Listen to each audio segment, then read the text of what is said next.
C'est pas que c'est nul, parce qu'il y a des gens qui ont dit qu'il était bien, donc quelque part il doit avoir des points positifs. Je cherche, hein, franchement je cherche, mais ouais, si, ça fait un peu peur. En même temps, quand tu mets des milliards de jumpscares, il y en a un qui va faire mouche. C'est sûr, donc tu vas sursauter, donc tu as peur. Donc quelque part, bah, le film a réussi son objectif de te faire peur. Et en même temps, il y a des trucs qui font peur, comme le jeu d'acteur, le scénario. Il y a plein de trucs qui fait peur. Du coup, ben, bonjour à toutes et tous et bienvenue pour la merveilleuse critique avec spoiler, parce qu'il y a tellement rien à dire que bon, hein, on va pouvoir spoiler, de la malédiction de la Dame Blanche. Attention, hein, pas la Dame Blanche qu'on connaît nous, hein, qui fait les trottoirs la nuit, qui fait peur aux automobilistes qui matent son petit cul et qui forcément ont des accidents. En même temps, un film comme ça, d'1h30, 2h, ça aurait été chiant. Bon, ça peut être drôle les premières minutes où tu la vois rentrer dans la bagnole pour gratter les couilles du mec ou lui curer le nez. Oui, bon, voilà, tu peux jouer là-dessus, mais bon, ça aurait été trop long et trop chiant à regarder au bout d'un moment. Donc, il y a une histoire, une nouvelle histoire, qui, sur le moment, ne manquait pas d'intérêt. Hein, on va pas se le cacher. Mais dès les premières minutes du film, ils se sont dit, on va tout vous dévoiler, comment ça fonctionne et tout. Et derrière, bah, on mettra plein de jumpscares et puis ça fera le taf parce que les gens vont sursauter, ils vont avoir peur, du coup ils vont kiffer. Non? Non, ça se passe pas comme ça, monsieur le réalisateur, qui n'est autre que Michael Chavez. Alors, il n'est pas forcément derrière le scénario, hein, je lui mets pas tout la responsabilité derrière le dos, puisque bon, au niveau de la réalisation, il fait son taf. Alors, il nous propose quelque chose d'assez classique, il innove pas franchement, il y a de bonnes idées quand même, mais voilà, il utilise les codes et les rouages du film d'horreur actuel, mais il le fait bien, donc à ce niveau-là, je lui reproche pas grand-chose. Au niveau des acteurs et actrices, je ne vais pas en souligner un seul parce que c'est médiocre.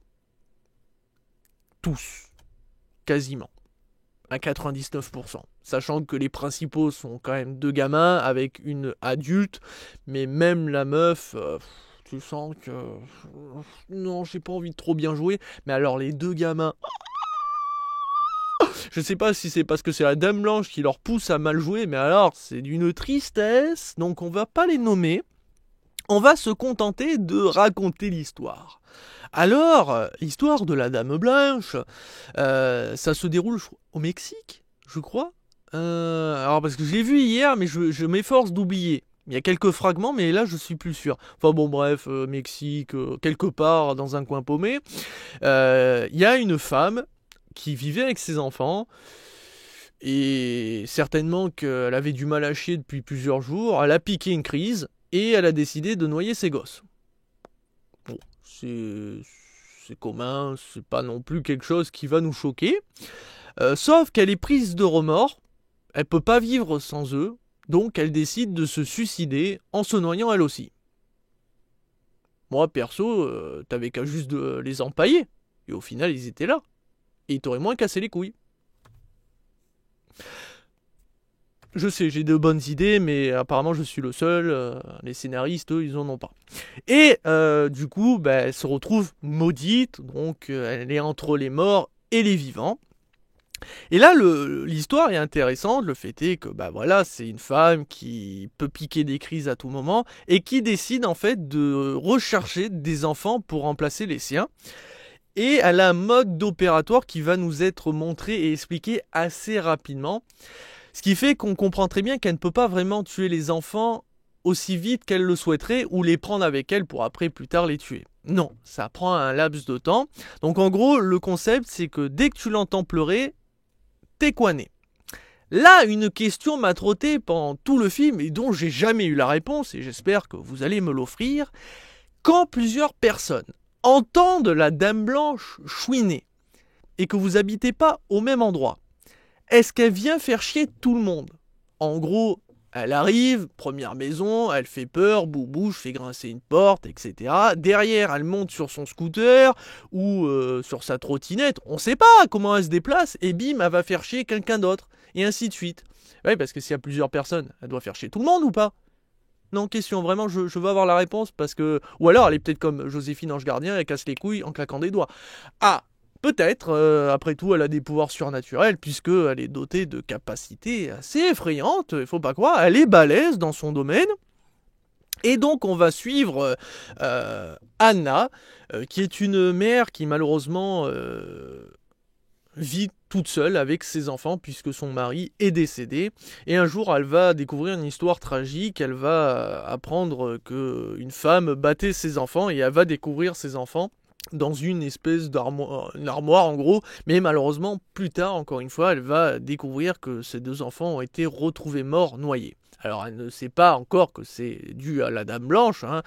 Pour elle c'est certainement la mère ou... Bref, ils se sont peut-être suicidés, on sait pas, enfin voilà, elle imagine plein de choses, sauf qu'en fait la Dame Blanche eh bien, a décidé d'attaquer Anna, et ses deux enfants. Donc commencent les emmerdes.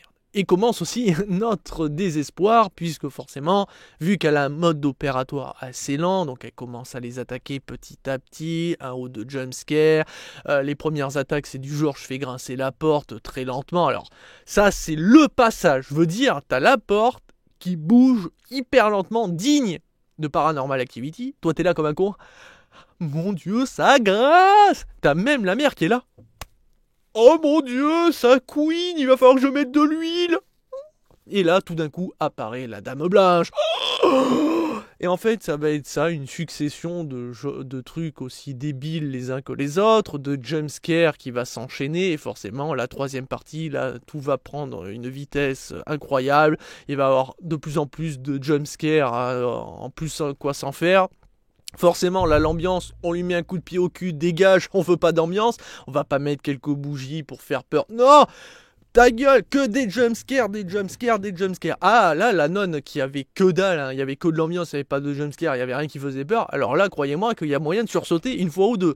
Mais c'est tellement prévisible que pour sursauter, il faut quand même vraiment se faire pigeonner. Hein, parce que, certes, la musique ne va pas nous aider, puisque c'est le concept maintenant des films actuels d'horreur, c'est de mettre la musique qui va nous faire croire qu'il y a quelque chose qui va surgir, puis au final, que dalle, et en fait, c'est derrière que ça surgit, ou ce genre de choses. On est habitué.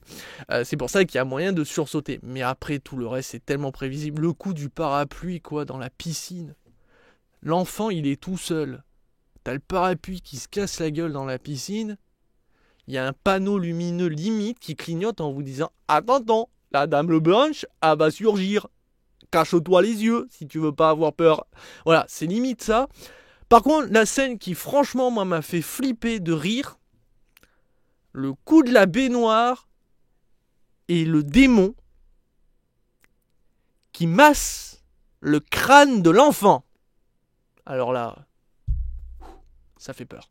Alors oui, je sais, je chipote, parce que comme elle cherche à remplacer ses enfants, elle s'occupe de ses enfants comme si c'était les siens, donc elle essaye de le faire bien tout en étant mauvaise, puisque je vous rappelle que elle est aussi là pour les tuer tout en essayant de trouver des remplaçants. C'est quand même compliqué sa vie à elle. En même temps, c'est bien fait pour sa gueule comment elle a fini.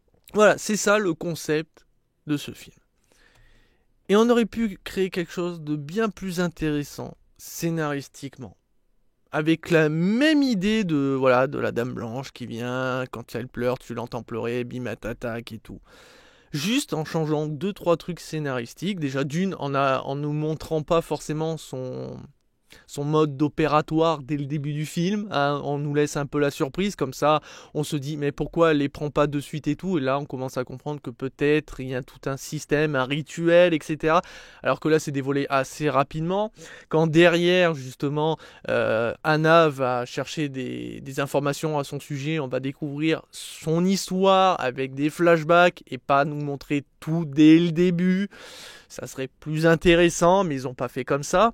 Et derrière, en fait, Anna bat ses enfants. D'une, ça aurait été intéressant à montrer, ça aurait rendu le film beaucoup plus sombre, certes un peu trash, alors je dis pas montrer vraiment du sang gicler des enfants, voir les coups, mais de montrer qu'en gros la mère est violente, que justement la perte de son mari, ça l'a changé, qu'elle a du mal à gérer ses enfants, et le soir quand elle rentre tard du travail, quand ses enfants font des conneries, ça l'énerve, et quand derrière, bim, la Dame Blanche attaque, Donc ces enfants sont réveillés parfois la nuit, ou hurlent quand ils prennent leur bain et tout. Forcément, ça agace la mère qui devient de plus en plus violent envers eux, alors que justement, ils essayent d'expliquer qu'ils voient quelque chose, il y a quelque chose qui se passe. Et quand Anna découvre qu'en réalité, il disait la vérité, bim, évolution du personnage.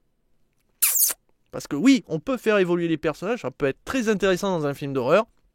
Anna découvre qu'en fait, elle est aussi mauvaise que la Dame Blanche et qu'elle pourrait finir comme elle, d'une certaine manière, peut-être même finir par tuer ses propres enfants, et que là, en fait, elle redécouvre que c'est une mère et qu'elle doit les aimer, et là, elle les protège au péril de sa vie contre une créature dont elle sait qu'elle peut pas vraiment faire grand-chose.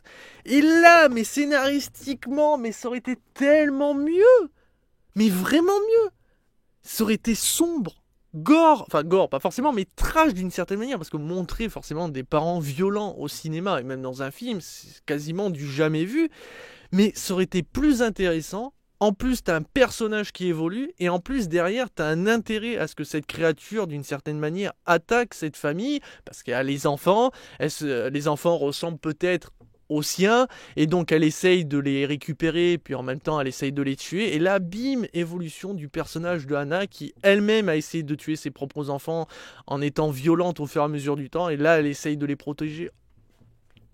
Là on aurait presque donné un 4 étoiles, voire même un 5 étoiles sur 5, même s'il n'y aurait pas eu forcément l'ambiance derrière, même s'il y avait juste des jumpscares, déjà rien que ça, le film était bien plus intéressant en mon sens.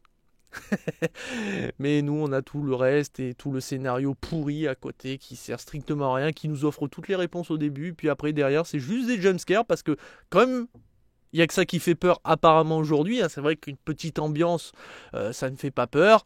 Alors oui, il est mieux que la nonne, oui il est mieux qu'Annabelle, mais La Malédiction de la Dame Blanche, c'est un spin-off d'un spin-off de Conjuring qui va beaucoup trop loin dans son trip à vouloir faire trop comme d'habitude, parce qu'en fait ce film c'est juste tout ce qu'on a déjà vu, il n'y a rien de vraiment neuf, on se contente de prendre un scénario qui aurait pu être intéressant, mais on se contente du minimum syndical, et derrière on met ce qui marche le mieux dans les films d'horreur, des jumpscares et des jumpscares, on sait que ça va faire peur, on sait que ça va faire plaisir, et puis bim on balance. Et on s'en fout du reste, on s'en fout d'essayer de travailler l'ambiance, on s'en fout de travailler le jeu d'acteur, on s'en fout de travailler le scénario, parce qu'on sait que juste des jumpscares, ça fera le taf. Et c'est une réalité, parce que ça fonctionne forcément, t'es obligé de sursauter à un moment ou à un autre, et moi qui suis quelqu'un de très peureux, j'ai eu peur, mais pas pour les bonnes raisons. Alors que j'aurais pu avoir très peur, j'aurais pu m'attacher au protagoniste, alors pas forcément de Anna, mais justement m'attacher aux gosses. Or là, les gosses, j'ai qu'une envie, vu leur jeu d'acteur, crever. Mais prends-les, Dame Blanche, mais pourquoi tu ne y vas pas plus vite? Prends-les, tue-les, noie-les, électrocute-les, balance-leur tout et n'importe quoi, fous le feu. Ah non, parce que c'est horrible, c'est dur à regarder. Franchement, c'est d'une tristesse. Après, il y a des gens qui ont réussi à l'apprécier, il y a eu de très bonnes notes. Globalement, il s'est cassé la gueule, mais il y a quand même de très bonnes notes. Il y a des gens qui ont mis 5 étoiles sur 5. Tant mieux pour eux s'ils ont réussi à passer un bon moment, mais moi je cherche encore à savoir où était le meilleur passage du film. Oui, si, quand je me suis réveillé au générique de fin. Là, c'était pas mal, franchement, bonne ambiance, bonne musique, ça bougeait bien. Non, mais c'est dommage, ça me fait chier d'en arriver à faire une telle critique, parce que, encore une fois, ce que je vous propose comme idée de scénario, c'est une idée qui me passe par la tête, mais rien que ça, je la trouve déjà bien plus intéressante, et ça aurait donné pas forcément le meilleur film d'horreur, mais un film plus intéressant.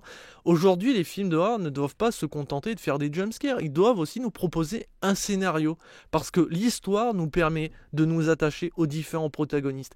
Et le fait est qu'on s'attache aux enfants, par exemple, aurait déjà accentué la peur en elle-même. Or là, tu t'en branles des enfants, du coup t'as pas peur, et en plus comme tu connais le mode d'opératoire, t'es là, t'es en train de te curer le nez. Oh mon dieu, il y a un truc qui surgit. Oh, j'ai eu peur. C'est un jumpscare. Oh, regarde la porte qui grince. Oh mon dieu, qu'est-ce que ça peut être? Le chat? Ils ont pas de chat? Ah, mais c'est la Dame Blanche. Et d'ailleurs, à noter, ça m'a fait énormément rire. C'est un mec qui a écrit en commentaire dans Allociné, je crois. Il a dit... C'est vrai que ça fait peur, parce que la Dame Blanche, on la voit tout le temps. C'est vrai que comparé à la nonne, elle au moins elle est présente, la Dame Blanche, on la voit tout le temps, même sur un portable, une télé, une cheminée, même dans des pompes, tu la verrais, elle est tout le temps là. Mais elle est tellement mal foutue, on dirait un cosplay, et c'est vrai. Si on regarde de près, on dirait vraiment un cosplay. Alors oui, il y a le côté un peu démon, mi-vivant, mi-mort, mais là, c'est vrai que t'as l'impression que c'est un mec qui s'est déguisé, ou une meuf, hein. Enfin voilà, c'est une personne déguisée. Mais en même temps, c'est vrai que des cosplays moches, ça fait toujours peur quelque part, donc au moins c'est réussi de ce côté-là. Donc si je devais vous inviter à aller voir ce film, ça serait vraiment, pour moi, si vous êtes en rate de films d'horreur et que vous avez envie de sursauter et que les jumpscares font de l'effet sur vous et que vous n'avez pas envie de vous prendre la tête avec un scénario, à ce moment-là, ce film est fait pour vous. Si vous avez quelques potes et vous avez envie de vous faire une séance parce qu'il pleut, vous savez pas quoi faire, pourquoi pas. Que vous avez un copain, une copine et que voilà, vous avez envie de vous faire un petit kiff en couple. Et puis au pire, vous taperez une petite gâterie, vous allez niquer dans un cinéma et ne soyez pas scandalisés par ce que je dis parce que au bout d'un moment, quand il y a ce genre de film et que vous êtes en train de regarder ce genre de film, mieux vaut déraper en train de niquer que de regarder ça, hein. Ou au pire, vous regarderez ça en streaming, ne téléchargez pas ça, ça n'a pas lieu d'intérêt. Parce que pour ma part, c'est 2 étoiles sur 5. Et encore, je suis généreux parce que le coup du shampoing m'a séché. Donc voilà qui conclut la critique de la malédiction de la Dame Blanche, ou plutôt la malédiction des films d'horreur actuels, sans scénario et juste à jumpscare, et c'est tellement triste. Je vous dis à très très vite et à très bientôt pour toujours plus de critiques et surtout de vidéos. Sur ce, je vous dis à bientôt. Tchuss.